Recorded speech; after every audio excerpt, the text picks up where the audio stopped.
Okay, trying again, I think. Okay, let's see if we can make this happen.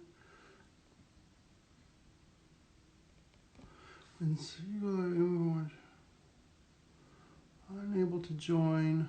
Unable to join. Unable to join. Why?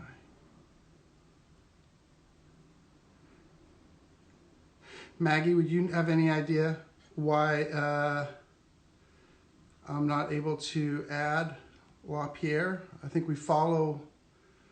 If Domaine Lapierre follows us, I think they should be able to join, but for some reason it says unable to join.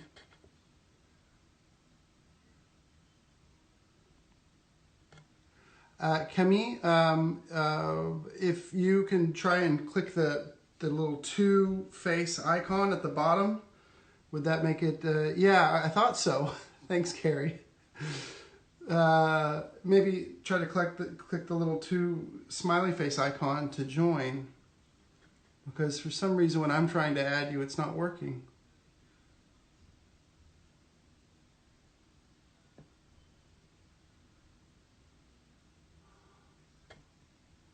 Still says unable to join. This is so strange.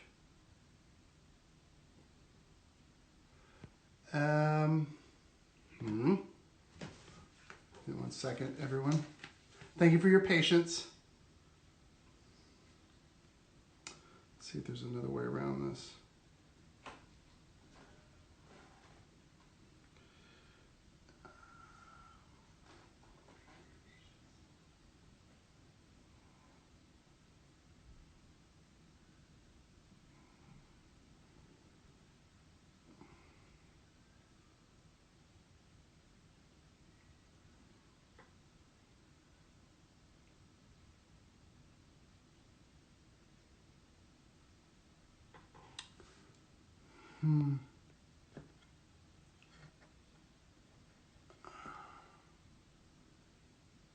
Still not. There we go. It's working. I don't know what happened. It should be a moment. Here we go. Okay. Hi. Hi. I don't know what happened. Sorry about that. I don't know what was happening. Sorry, we were connecting with the computer, but then we tried with my phone. I hope it will work well enough. Yes, you can't do it, I think, with the computer. You have to do it with either a phone or an iPad. So, but we're here. Great. Thank you. Thank you to invite us. Of course. And so I'm with, I believe here, Camille and Mattheiu, is it correct? Yeah, this is correct. Okay, wonderful.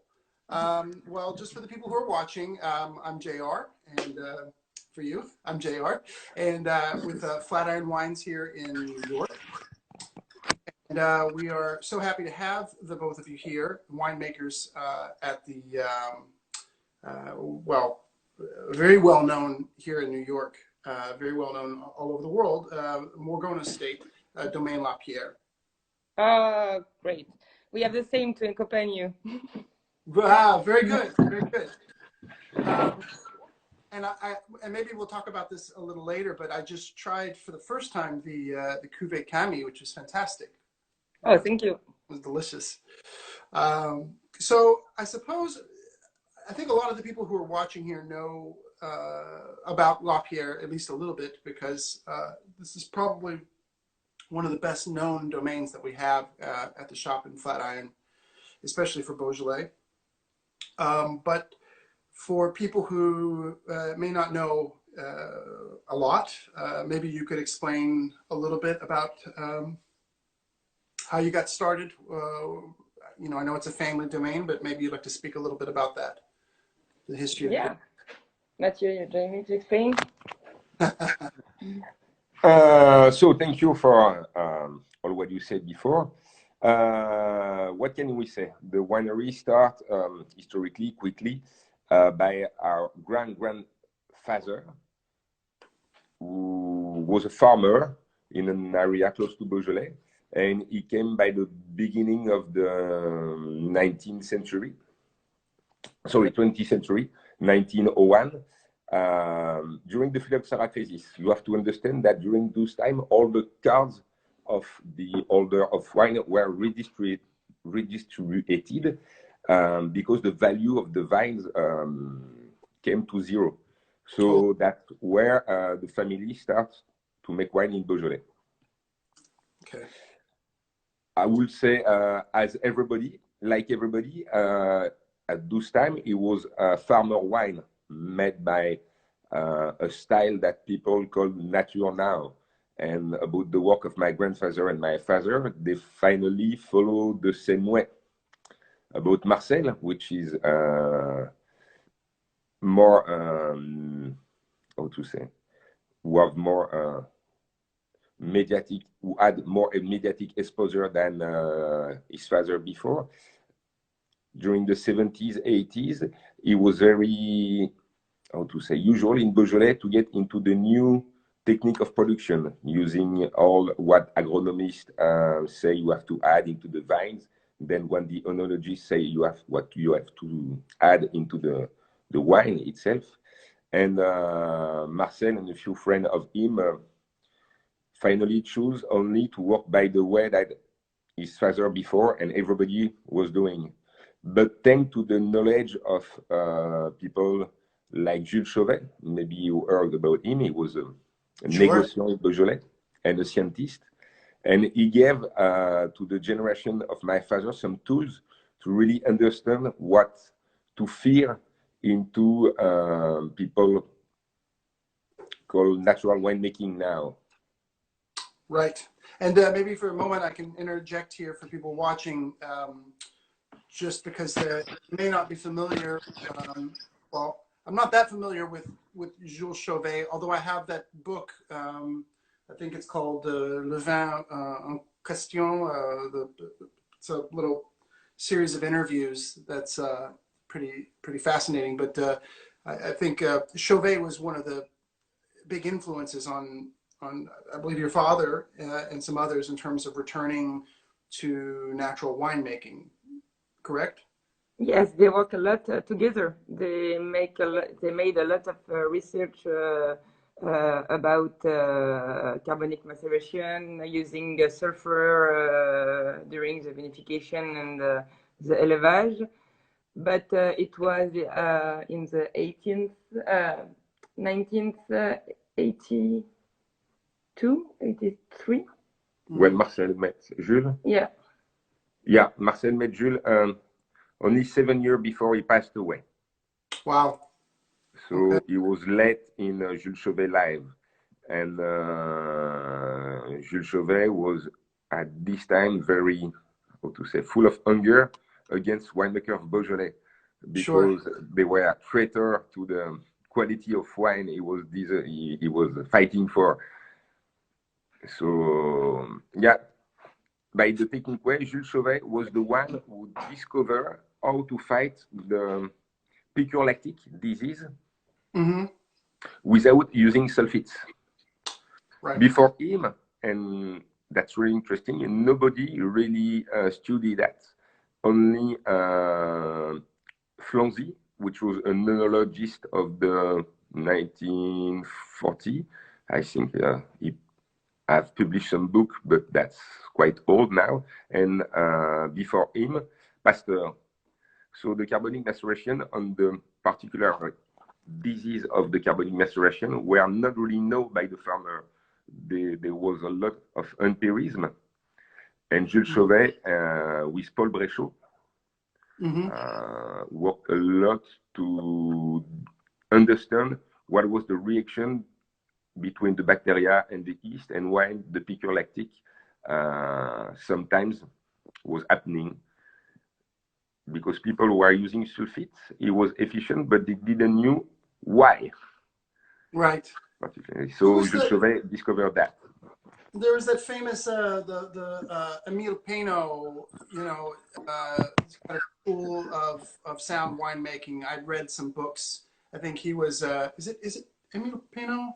The kind of the Bordelais like winemaking consultant back in the 50s and 60s. I was reading a book where he was talking about diseases and stuff. But it's a very different approach than, of course, the natural winemaking. I suspect that most people were doing that. This is the book that I have.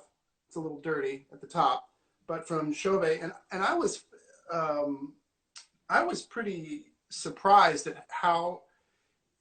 I mean, if you say that Jules Cuvee is one of the real fathers of like the natural wine movement now, I was surprised to see how much science really was behind it, how scientific he was, how methodical he was, and how well articulated everything was. I mean, this is a great book. If anybody cares, that's the book, Wine in Question.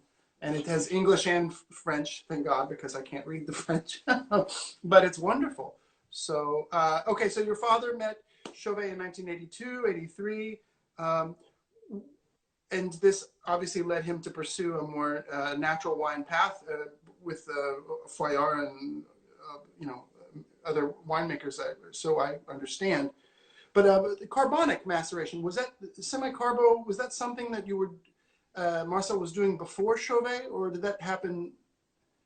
How popular was carbonic in Beaujolais before? Carbonic maceration, it's a big story with Beaujolais.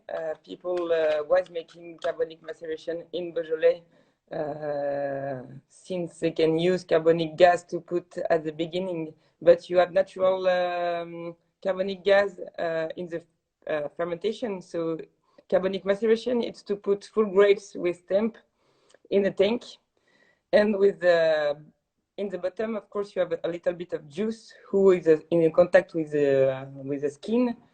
The fermentation alcoholic starts, and it makes natural carbonic gas. So you can have carbonic gas to fill your tank on gas carbonic. So people was making carbonic maceration in Beaujolais since a lot of time, since ever. Do you know Moscato d'Asti, Italian Pardon? wine? Do you know the Moscato wine in Italy? Moscato. Yeah, in Asti, the town. So it's a technique with closed vat. Okay. Do you hear me well, or do you need us to be closer to the microphone? I think the connection is just slow, and so it's making some of the words sound a little strange. I apologize. No, sorry. We are. If you need us to repeat again, please do not hesitate. We will. Okay. Very good. Yeah. If you could explain perhaps just again the thing about Moscato. Yeah, it was just to explain you that this is an Italian technique, the Moscato coming from the Roman before them. And when the Roman invade the south of France, they bring with them all the grapes that we grow now, most of them. Sure. And about the carbonic technique, it's completely inspired by the Moscato technique, finally, with the gas inside, and there is a lot of link. So it was mastered by farmers during the Middle Age. Okay. Coming from the Romans and the fall of the Roman Empire, then the Middle Age, and during those time they were using other kind of grapes. Okay. Gamay was not the only grapes grow in Beaujolais. Sure, and Gamay was also up in Burgundy as well, right? Yeah. Yeah. But carbonic is obviously. Carbonic is really, really popular in Beaujolais, and it's not so popular everywhere else. I mean, now more natural winemakers, I see more carbonic in other places, but it's always seemed to really be something that thrives in Beaujolais. Has it always been that way? And do you have an idea why it's been a kind of a Beaujolais thing? I told you the first one to describe the carbonic was Pasteur. Okay. Before him, a few monks. We have a few tissue with some picture on who show different detail of some picture of old times so we can know the move. The carbonic was really mastered and chosen as the only way to vinificate, I will say, during the Middle Age, and particularly when the people of Lyon, they were silk merchants and silk producer for the story. At the end of the road of the silk, they decided to plant between the 14th and the 17th century some trees where you can have the worm on it. So they had a lot of workers to make that silk and a lot of strokes. The stroke of Lyon before the French Revolution were very hard, violent, and they are finally the roots historic of the French Revolution. To stop that, the people of Lyon, the owners, the bourgeois, they needed wine. That's where the Beaujolais, today was planted on the base of the Roman grapes and techniques. Okay. And then they choose on those time to use the carbonic maceration as the technique to make the good wine, decided by the people of the city. So that's when and where it was completely, how to say, generalized. Okay, sure. And also the Gamay was chosen as the only grapes. Okay. Okay. For some reason of productivity and efficiency. Sure. Okay. Yeah, it's quite a productive grape. Yeah, a few number. There were 2,000 workers. 200,000 workers drinking 200 liters per year. So yeah. It was a proto market. So that's how Beaujolais were created, and the carbonic chosen, and where the habits that you speak about were started. Okay. And you mentioned Pasteur. Of course, I think Pasteur is not so far away from Beaujolais because he's from Jura, no? I think. Yeah. Is it right? He had a house in Jura, yes, at the end of his life. Yeah. Okay. Okay. All right. Little laboratory there. Yeah. Okay. So we've talked about carbonic, and obviously that's something that you at Lapierre employ, but for whatever reason, I think, in my opinion, I think a lot of people would agree with me, the wines of Lapierre really have a specific taste. It's more than just carbonic or Beaujolais or even Morgon. There is a certain Lapierre style that's very, very strong, I think. And I don't know if you agree or if you can explain it, but I'm curious to know what you think. So we didn't put something special in the wine. They were just grapes. But I know maybe we are very lucky with Matheiu because we have some vine who majority of them was at my grandfather and my father, and who are vine now. So we try to work in the same manner as my father. Sure. And we make the wine in the same way as my father. So we try to continue the same work, but I don't know if there is a secret. I think she's too humble. I think so. I'm proud to say that that year in 20, it's more Camille than I who decide about the point in the vinification. Okay. We are working together since now 2013. Okay. I had the luck to work with Marcel before. Camille a few times, but not as long as I did. And I try to transmit her, but if she don't see it, that's nice. And Marcel did it to me. He transmit to me without me to understand what it was. But the way we practice carbonic, I think, is a way to be as thin as possible always. We don't want people to feel the rustic green. We can be very how to say, not like, I forget my word, sorry, like a vegetal style Yeah, when it's that the phenomenal. Gamay can have if Right. you go too far. Yeah.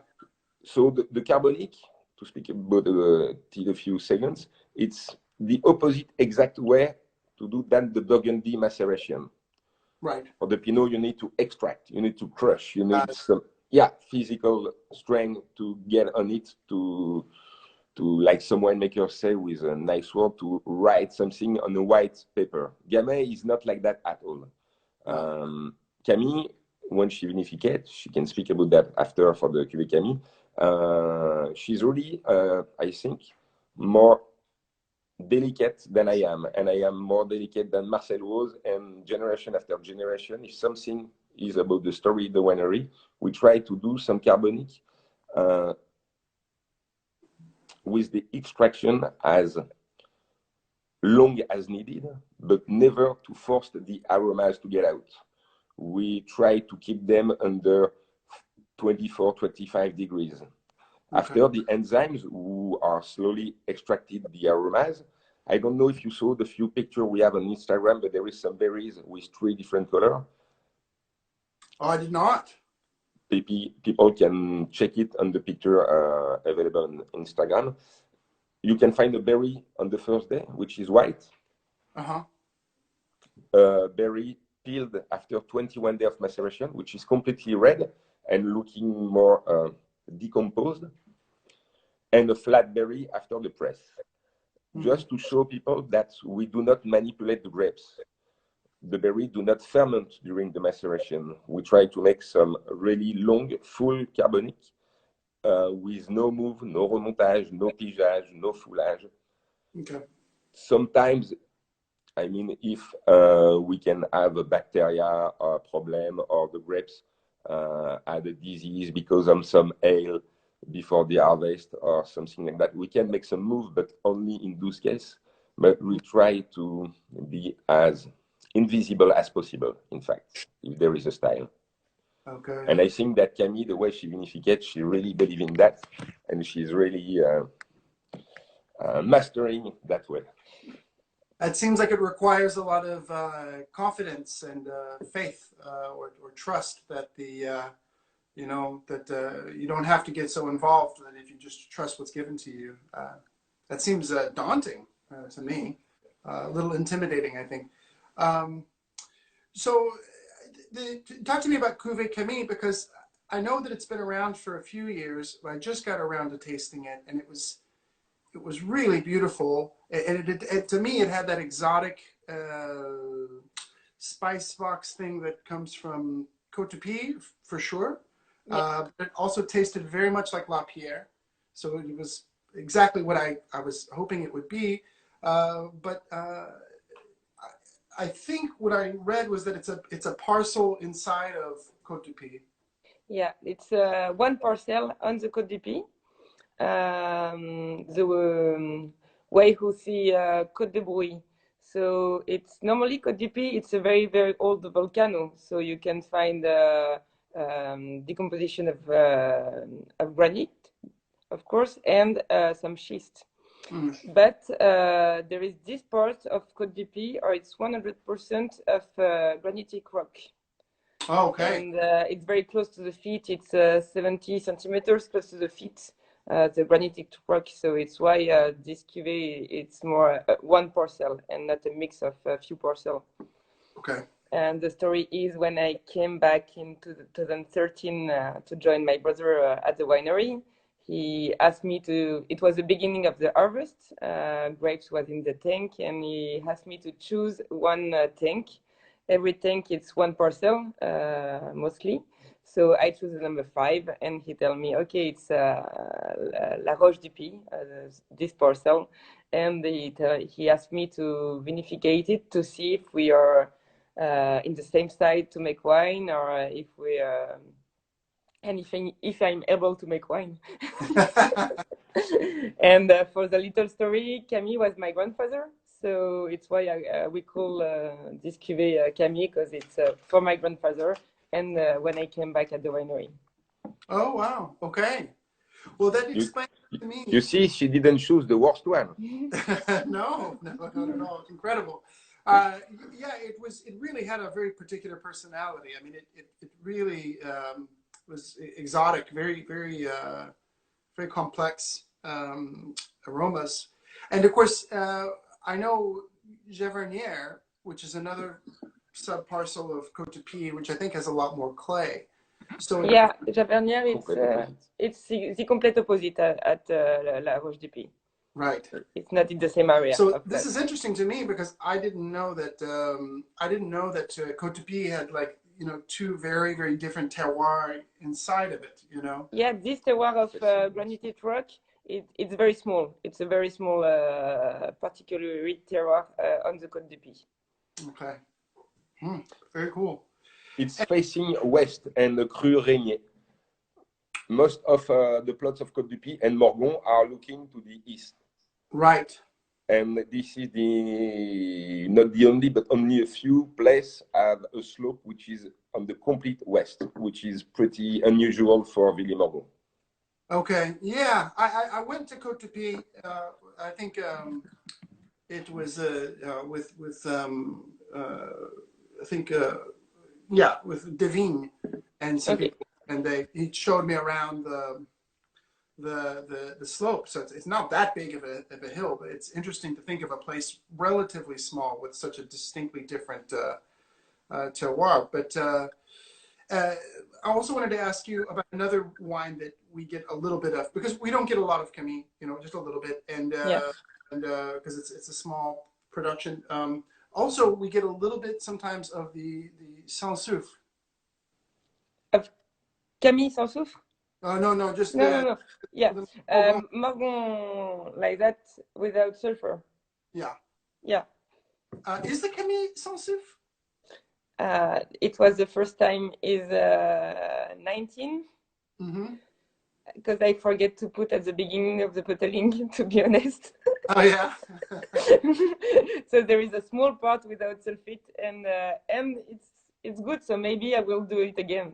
Yeah, it came over to the United States, no problem. It's tasted very sound, very clean. But you do make a zero sulfur version. Is that is that just for export only? The one that we get that has the S on the back, which means sulfur. Is this just for export, or how does it work? No, it's for my father was doing that at this time, so we continue to do that. It's for people who don't as cellar to keep the wine, or people who want to keep the wine for 20 years, or people who cannot make their exploitation without sulfite. It's for some reason. It's why there is a two version. Okay.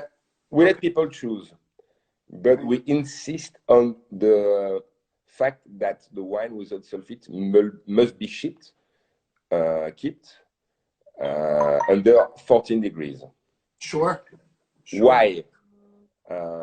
It's not a magical temperature will fix any problem. No, it's because of the malolactic bacteria. By the way, we do wine, thanks to Jules Chauvet's school, we use really often the tool of microscope during the fermentation, a lot, the vinification, and then we are able to check some bottles after a few years. That's very interesting what happened. In the bottle without sulfite, you can have some malolactic bacteria alive in the wine because there were nothing to kill them, no filtration, no sulfur, nothing. So they sleep into the round, hard form. But if the vintage is not strong enough, I mean by strong, the balance between the acidity, the alcohol, the tannin, to be naturally protected against the bacteria, those bacteria can attack the color elements, for example. There is no malic acid and sugar to ferment left into the wine. So we know that under 14 degrees, they don't move, they don't reproduce. Right. Okay. And if I was checking a bottle of, I don't know, 16 tomorrow with the microscope, I will see 1 or 2 bacteria per bottle into the wine sulfited sleeping. So there are no danger. but a few hundreds or thousand in the bottle, not sulfited. So if you let the bottle warm, some vintages can be damaged strongly or not by those bacteria. Okay. And we're talking about strong vintages, and I guess not so strong vintages in terms of this the sense of balance. And you mentioned acidity. What are some of the strongest vintages in that regard? Maybe the last decade or so. 18 was a strong vintage. 17 to 15 to say Camille. 18 less. But why? It's quite easy to understand. 18 was in Beaujolais and harvest with over yield and over ripeness, which have made an interesting balance by the gastronomic way to get it. But chemically, the acidity was not balanced with the alcohol, and the tannin were a little bit low.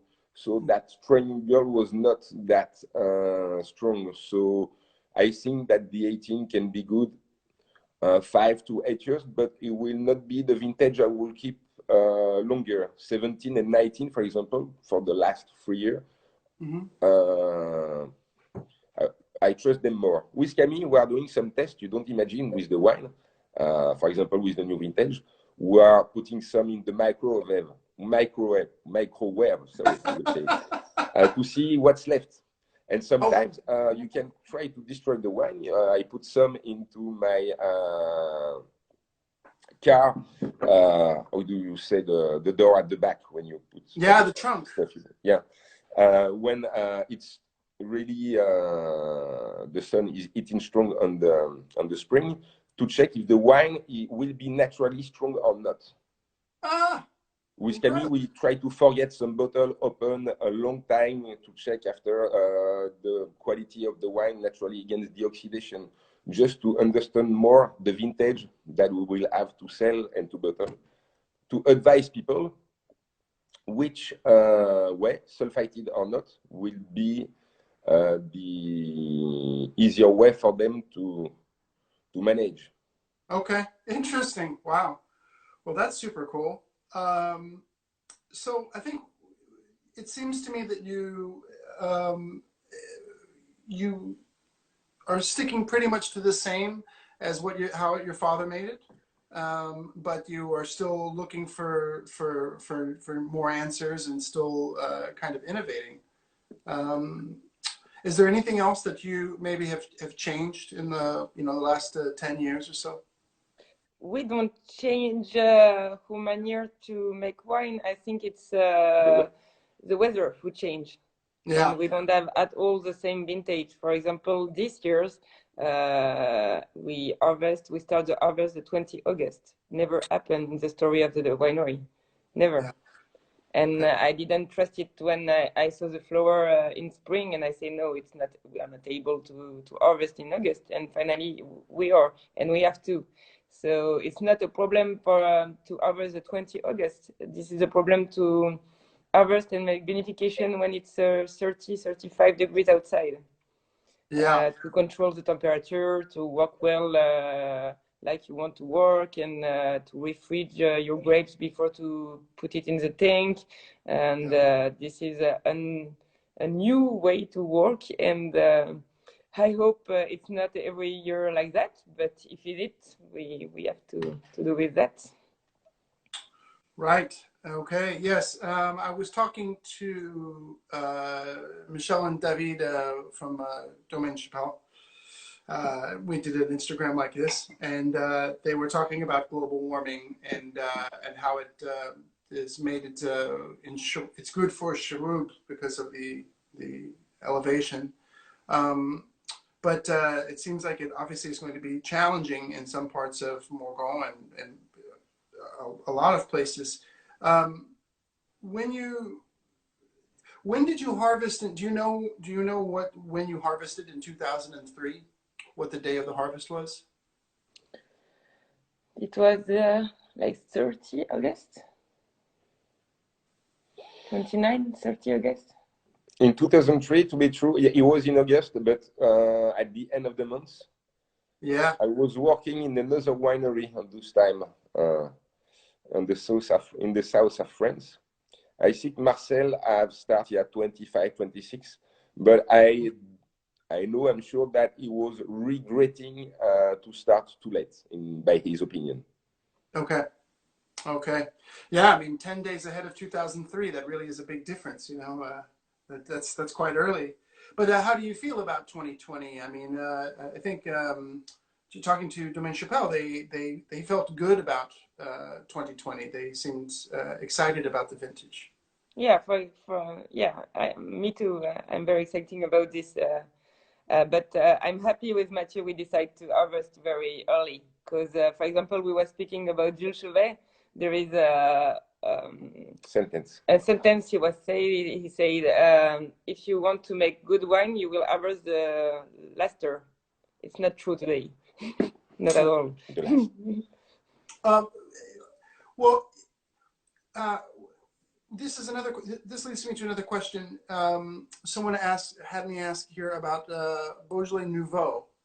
I don't think you've ever made a Nouveau. Is that true? Is there No. No. And is this something you've ever considered doing, making a Lapierre Nouveau? I can tell you something. We tried. We tried this year. I failed. No, you didn't fail. The wine is not finished yet. It's not finished, and Beaujolais Nouveau already passed. So maybe next year I will be ready to to make some. No, if you consider the way we do make wine, it's a complete no sense for us to make Nouveau because you have a deadline.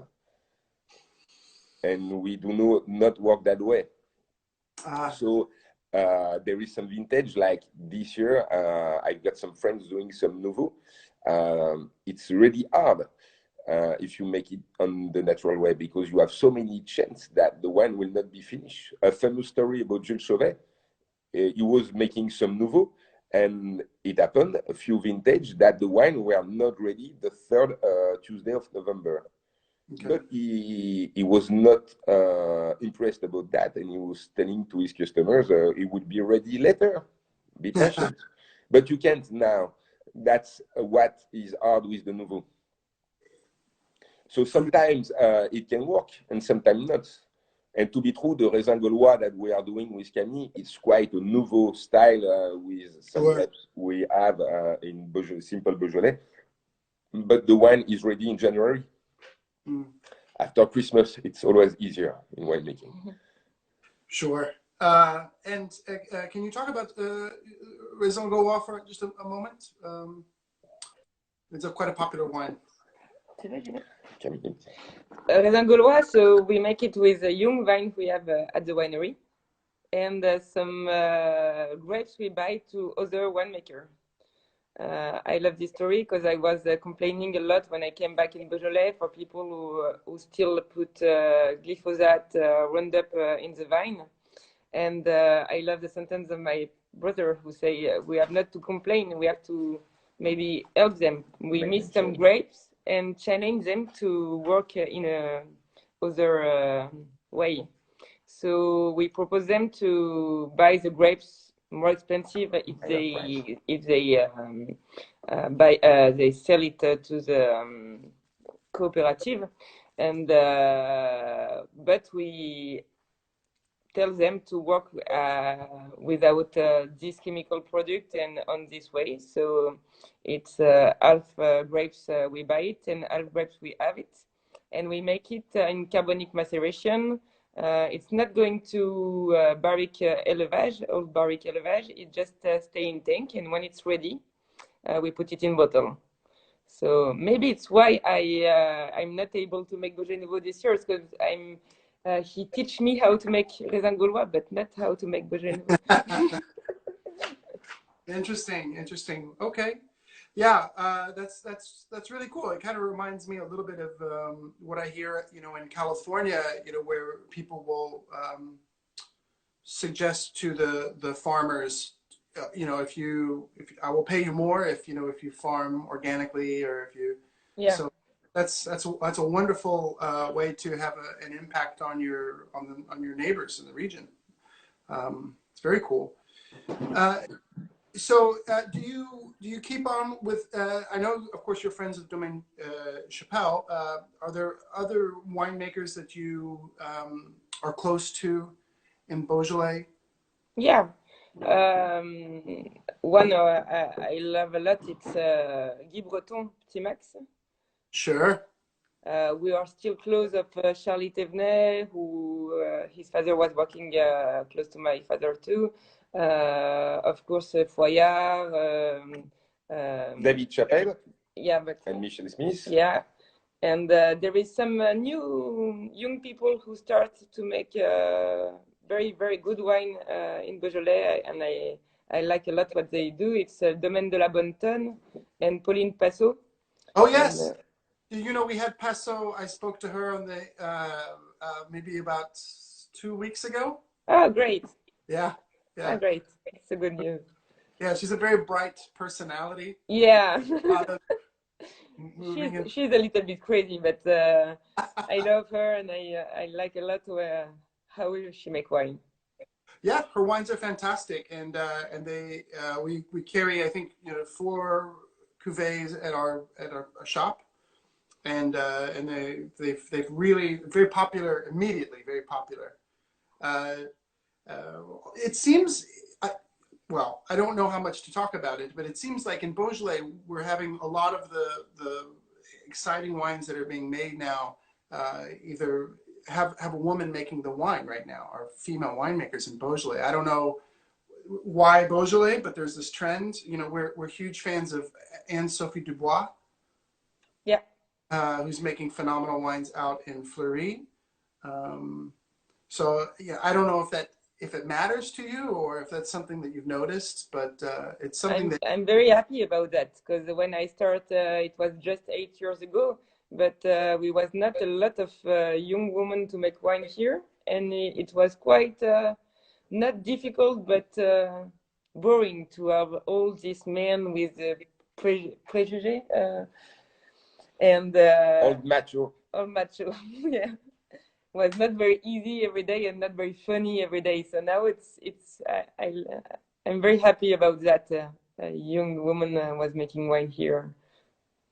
very cool. Yeah, well, we're very happy about it too, and it seems like more and more that those are, I mean, coincidence or for whatever reason, it seems that those are some of our favorite winemakers, favorite domains right now. It's also the end of a generation. The baby boom is now over, and a lot of winemakers are retired. I'm thinking about my father and his sisters. He was working with my aunt, Evelyne Lapierre, which is the mother of Christophe Paquelet, Oh, and the aunt of Philippe Paquelet, who are winemaker. Only male, you see, and I. My generation, a little bit older, saw the change. But now that there is finally a lot of space to take again, which was occupied by a lot of men only, there is no reason that the girls do not take the place. The society is ready to accept that. It was not that easy on the generation of my father and my aunt. It was not accepted by people for a woman to be a winemaker alone. It would have been hard for her. So hopefully time have changed. But this is the end of the baby boom, and we see a new generation taking the space and the power, and girls are part of it. Okay.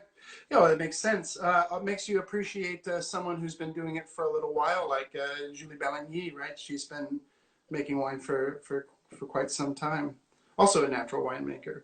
Yeah. And so maybe another question here. Your wines are very popular. Here in New York, they're very, very popular. And in all sorts of places in the United States. I suspect that they're very popular in France and abroad. Are you wanting to try to get your wines into more places? Are you kind of happy with things the way that they are? How do you feel about Lapierre, in terms of the market? We are, I think, I speak for both, but we are very happy for the market for now, and without the coronavirus, of course. But we are happy to have some wine in 50% outside of the country, 50% in the country, and we try to put some wine in France at first, of course, and after we are very happy to are able to sell half of the production at the exportation. Okay. So yeah, the first customer of the winery is France. Sure. Restaurants, cavistes. We do consider that this is where foreign people discover our wine first. Right. Then the second market is USA and Europe also. Okay. By the same numbers. Then Canada, Japan, I don't know, some different countries who are wine consumers. Right. And we try to satisfy everybody on those numbers. So depending the vintage or the harvest, we will keep 50% for France and we will try to divide it as fairly as possible. Right. And then, of course, you've added on a new cuvee that I haven't talked about, which is the Julina. Can you talk about why you decided to take on that wine and a little bit of maybe the story of it, the cuvee? Long story short, we have some ale in 17, and we did not have enough Morgon to provide seriously the market because we were damaged. Not as the Cru Chirouble was. Chirouble was completely destroyed, but Villiers Morgon and mostly of our wine was really impacted. Okay. So that's why we decided to do Julina, and we have find good plots on a nice terroir with an owner who were ready to understand what we were asking about what Camille said before for the raisin gaulois. I mean, the way to grow the wines. And we did it 3 years. Hopefully, we didn't add ale again. It was quite a lot finally to manage everything. And the owner of the plots changed. So the new one was not how to say, understanding the way that we wanted to work with him. So it stopped and we didn't try to continue. Okay. Okay. Well, do you have any plans to maybe find another cru? If maybe, let me ask you this: if you could make wine in another cru of Beaujolais, where would you like to make wine? Cru Lantignier, the next cru. Sure. The one is not there. Yeah, maybe the new one. Yeah, yeah, Lantignier. People do say it. Where Lantignier is that close to? It's part of Beaujolais Village now, right? Yeah. Yeah. Okay. It's in Beaujolais Village now. It's 6 kilometers from Villiers Morgon, from where we are. So it's quite close. But they work very hard to make a new cruise there, and I hope they will arrive too. Yeah, there is a bunch of young winemaker, boys and girls in Lantignier, very energetic, trying to make the dynamic of the town change, and they really want to create to say a cru, but officially with the Henao. I don't know if you know Frédéric Bern wine. He's also part of the young new generation of Beaujolais, and he's really intense. Also, Sébastien Congretel. Sure. Yeah. So yeah, he's part of that group. Yeah. Yeah. We know Congretel. We have some of those wines in our shop, including the Lantignier, which I think is called Camille, I believe. Okay. But the other winemaker, you said Frédéric. How do you spell the last name? Bern, B-I-R-N-E. No, B-E-R-N-E. Bern. Okay. I'll have to go hunt that down. I wonder if it's imported into the United States. And then, because we're getting close to the finish of the hour, it stops after an hour. I don't know if you. Anyway. I didn't know because, to be honest, it's my first Instagram live. Thank you very, very much for doing this. Before COVID, I didn't know how to do any of this. I'm not good with like phones and stuff like that. But now I've done a few, so I feel a little bit more comfortable with it. But anyway, after 1 hour, it just like the gate stops. So a few questions. Thank you, first of all, for answering so many questions. I really appreciate it. But are there other regions in maybe in France or really in the world that you find exciting, things outside of Beaujolais that make you feel, I guess excited is the word? I think we love both Chilean wine because we went there, both of them, to work there with a friend whose name is Louis-Antoine Luit. Oh, sure. And so we love País de Cauquenes. And I love Jura wine. I very love Jura wine, Loire wine. Most of time, I do discover foreign wine when I go in Canada or USA, because on French cellar, to be honest, we don't have a selection as big than what we can find in US cellar. And I went to Greece just before the coronavirus crisis last year, and I saw some winemakers really interesting, some wine delicious. And about Greek wine, there is so many things I don't even know well. You know, when you are a winemaker, we don't have the luck that you are when you work in the cellar to see all those wines. Sure. Yeah. No, that's true.